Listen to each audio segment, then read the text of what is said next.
Welcome to the 12th edition of Make Pro Wrestling Majestic again. I am your Majestic Champion of the world because I'm not Peanut Gallery Tiger Height. Well, here's the thing, is that we both picked the same prediction for all 5 matches. This is true. But so when we get into it, we're going to do, you do a lot better with the Spanish language. Can you elaborate how it's pronounced? Verano de Escandalo,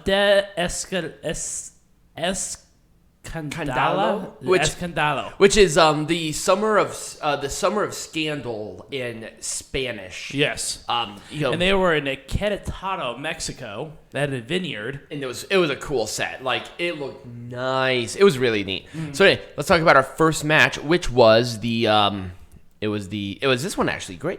So I don't know how this happened. So this was for the number 1 contenders for the AAA World 6-Man, or not the World 6-Man, the AAA Mixed Tag Team Champions. But here's the thing. The titles are vacant. They are still vacant on their website. They're still vacant everywhere else. And then at the very end, Villano the Third Jr. and Lady Maravilla came out with the belts, but it's like you're not the champions. Right. Like, at all. So I don't know why they had the titles. Anyway, it was Arez, Chick Tormenta versus Abismo, Negro Jr. and Flammer, and then Mr. Iguana and Mamba. So Maximo was replaced. Yeah. I'm not sure why. I'm pretty sure there was something on AAA TV where that change did happen. Right. But the match itself was, I will say, like, if you totally missed this match, I would recommend it. It was okay. There were some things there that were a little sloppy. Mr. Iguana is still, like, the coolest, like, wrestler. Right. Oh, my God. Because number 1, he understands the gimmick part of it, but also number 2, just, like, you just don't mess with a man-stuffed iguana. You just don't.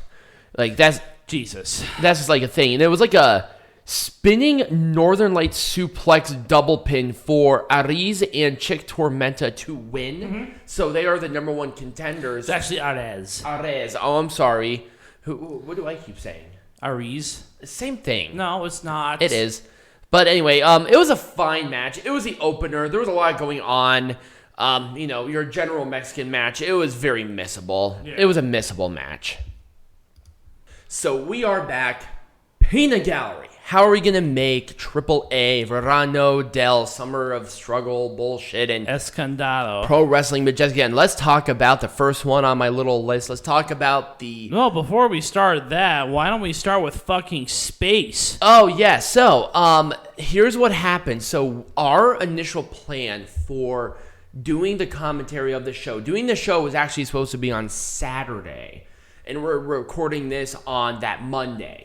The problem is that Space did not have audio for the first 2 matches. At least the first 2 matches. Yes, at least the first 2 matches. They finally got it, but Peanut Gallery and I, especially where there's no English commentary and you have to watch it, it's hard. And it was incredibly challenging, and we were getting really frustrated. Yeah. So me trying to make dinner and figure why this is going on, we decided to wait because, well, number 1, Independence Day is observed right now. Right.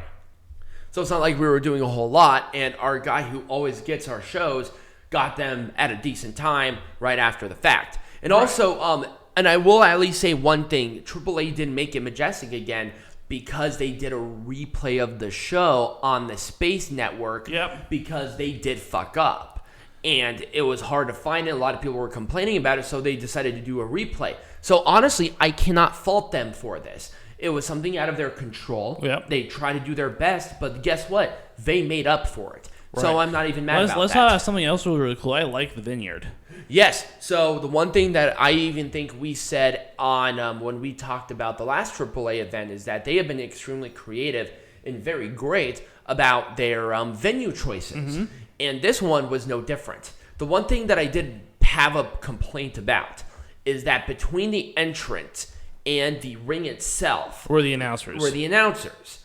So they had to go up and around the announcers, do their poses halfway down the ramp because they were there. Also, were those fans in attendance? Yes. Right near the commentators. Yes. There was like a little row of people. There were probably no more than maybe, 25, 30 people? Yeah. But there were people. But it was right next to it. It was probably nice. It was still pretty quiet, though, so I don't think they were allowed to cheer or anything. But I'm pretty sure they weren't able to, but it was fine. At the very least, there were people there, and we'll definitely get more of that at Triple Mania because we're going to have a packed house. Right. So, other than that, has that been confirmed? I do know that they are going to have fans in attendance. I'm not sure how many or what the restrictions are. Right. Anyways, so let's move on to the first match. So it was the mixed tag. Like I said, this match would have been better off being the penultimate main event just because the trios matches were very underwhelming. Right. They should have opened up with the Laredo Kid versus Porto del Norte matches. Yeah, they should have. That should have been the opener. The match itself was fine. It was a very engaging match. It was fine. I mean, I liked it. I thought everybody did really well. The one thing that bothered me is that I'm getting mixed messages on who the fuck is the champion. The original intention of this match was for the vacant champions. Right. But then all of a sudden, you have the former champions come out with the belts. They had the belts. And I confirmed that, too. Currently, the titles are vacant. They're vacant. What the fuck? Right. I'm getting mixed messages and them doing this flip-floppy, blah-blah-blah bullshit. They're setting up for what is going to be a really good triple mania match for the mixed tag belts. And here's also the other thing. Obviously being somebody who does not speak fluent Spanish, not knowing why Maximo was not in this match because he ran interference too. Right. He ran interference. That's the other weird thing. There was no replay or anything of the build up to this. I kind of wish they did that maybe during some of the entrances or right before the match itself to really get some context, even with somebody who does not know that. Oh my God. Mamba beat Maximo to replace him in the mixed tag. I could have visually seen that, understood it, and it would have made sense. But then all of a sudden, Maximo's not in the match, but he runs interference. Why? And especially if you're a novice, you're not going to be watching every fucking show. Right. So, other than that, it was fine. I'm not mad about it. Let's move on. Let's move on to the next match. Yeah, it still should be some solid shit. Well, okay.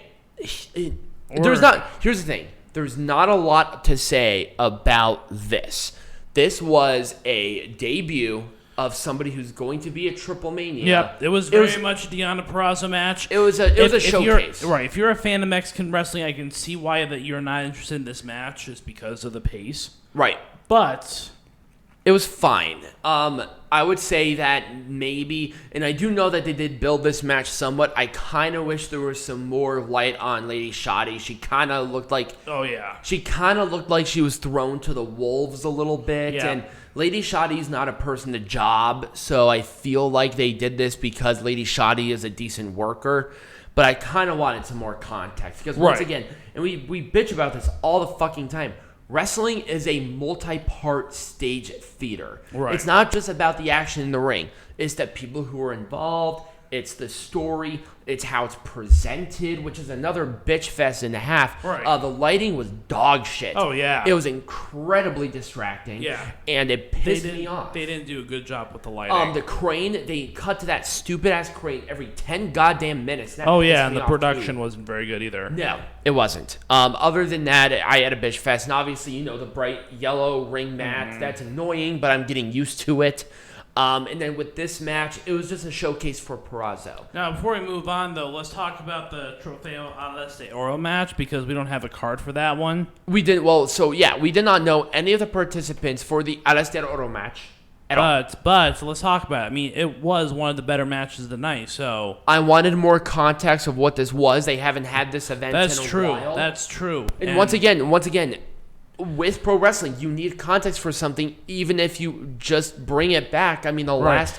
And, the other thing, too, is we talked about the multi-hair versus hair matches and stuff that happened at these events traditionally. We didn't have one of those this year. Right. We had a setup for one, but we didn't have one. Well, they had like the build up for it, and it's fine, and I understand, and I think they're trying to stay away from that for now because it's the first one back since 2019, and they're just coming back, and I think they were really wanting to do hair, mask with fans, right? Because part of the part of it is the fact that there are fans, right? And I think that's why they're waiting for Triple Mania to do that. So I'm not going to fault them for doing this in substitute of a hair, mask, blankety blank, career. Where careers actually usually aren't at these events. It's more hair, mask combination of the three. So, the Arez Oro, I liked it a lot. It was a showcase for Vikingo. The problem is, why are they giving him a trophy? Why not have him go for a belt? I would love to see a build-up, maybe even with this. I kind of wish maybe like Laredo Kid or something came out. You're my next contender. Let's do it at Triple Mania. Let's book that shit and make some goddamn money because obviously now with seeing Vikingo and Laredo Kid, that would sell. Right. So why they didn't, I won't know. And it's kind of annoying that they didn't. He just gets a stupid little trophy, call it a fucking day. Anyway, and I mean, other than that, there were some rivalries that were built within there. Latigo did not shake the hand of Vikingo, so there might be something there, which I'm not mad about because he was the one who ate the pin. Right. So that is what it is. Let's talk about this 6-man tag. So number one, I wouldn't have done in the first place. This was a nothing sandwich, and why the fuck did Poder del Norte win? Right. They're not going for any titles. They're, to my knowledge. I mean, that was my thing too. And to my knowledge, they're not even on the Triple Mania card. Can you check that for me? They're not. They're not. Why did they win with people who are going to be in Triple Mania? Laredo Kid is in Triple Mania. I wish he was defending the fucking belt, but he's there. He's on the card, right? Yeah, he's going for the tag team, I believe. Yeah, I think he's going for the tag team. Niño Hamburguesa, he was there, whatever, and then obviously with Faby Apache, right? Being in one of the marquee title matches, there's definitely more things there. Why did they make them lose? Niño Hamburguesa ate the pin. He did eat the pin, but why did Poder del Norte win in the first place? I don't understand why they did this. And also, why wasn't there another woman to have against Faby Apache? Obviously, it's a little bit different, but when you're trying to cater to an American audience especially, you kind of have to have that little bit of tit for tat. It was definitely an unfair advantage. Sorry, hate to tell you, but there was no reason for Poder del Norte to win. Zero reason. That was really stupid. And so what I would have thought, well, number one, I would have definitely booked a better trios matches. I probably could have thought of 10 better matches than this bullshit. Speaking of bullshit, let's move on to the main event. This one actually had something going into it, which was fine. And as I'm like struggling, there we go. Okay, so really the only match, because I think Taurus and Texano are actually in the tag team title match, if I'm not mistaken. Texano is not. Taurus is, yes. Okay, Taurus is. Texano isn't. What about that 6-man? I thought Taurus was in that 6-man. I'm talking about the tag team title match. Yeah, no, Taurus is in the tag team title match, but his partner is to be announced. Oh, what about Texano? Is Texano on Triple Mania at all? No. What? That's weird as shit. There's no Texano up here. Texano's not in Triple Mania? Not yet. Weird. Anyway, I'm pretty sure he'll be the tag team partner. Like, come on. It's Texano, and they're already in a tag team. It's Mercenarios. Here's the issue here once again. I mean, the 6-man tag is fine, but my God, does every main event have to be a hardcore match? Yes. That's just tradition. Ugh. It's so frustrating. It's like, man, I just want a nice, easy, let's have a match. Right. Like, I mean, honestly, like, if you want to cater to that audience, I'm sorry. Right. I would rather have a technical masterpiece at the main event or a crazy lucha libre bullshit than let's roll out of the ring and hit each other in the head with a bunch of crap and call it a fucking day. Right. It's the same thing over and fucking over. I cannot legitimately get invested. Right. And honestly, I hate saying it, I was not invested in this match. This was a throwaway match. Oh, yeah.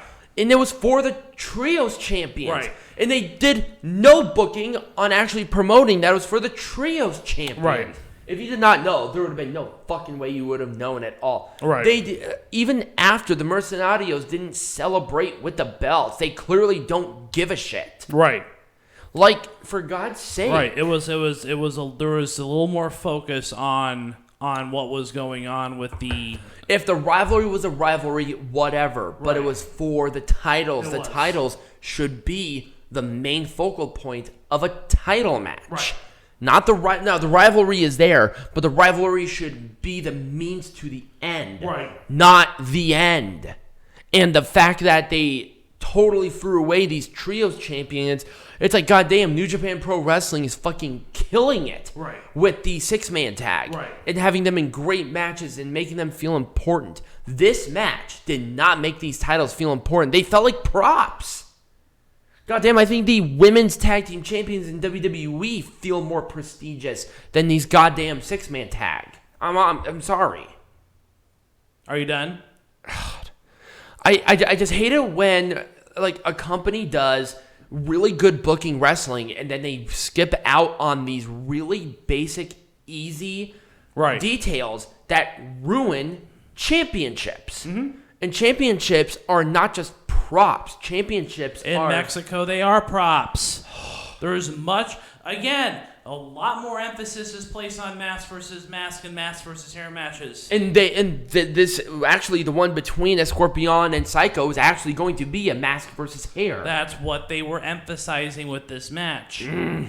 I know it's not ideal, but they don't care. Obviously, CMLL has like 28 titles. Right. They don't give a fuck about titles. And here's the other thing. So number one, this is not CMLL. This is AAA. I know, but they don't give a fuck. They give more of a fuck about titles than CMLL does. But it's Mexico. They don't care about titles. And here's the other thing I did not like about this match.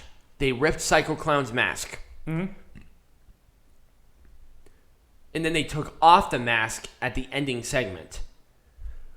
If you really wanted to emphasize this, I kind of wish Psycho Clown maybe put more emphasis about maybe ripping out the hair of a Scorpion.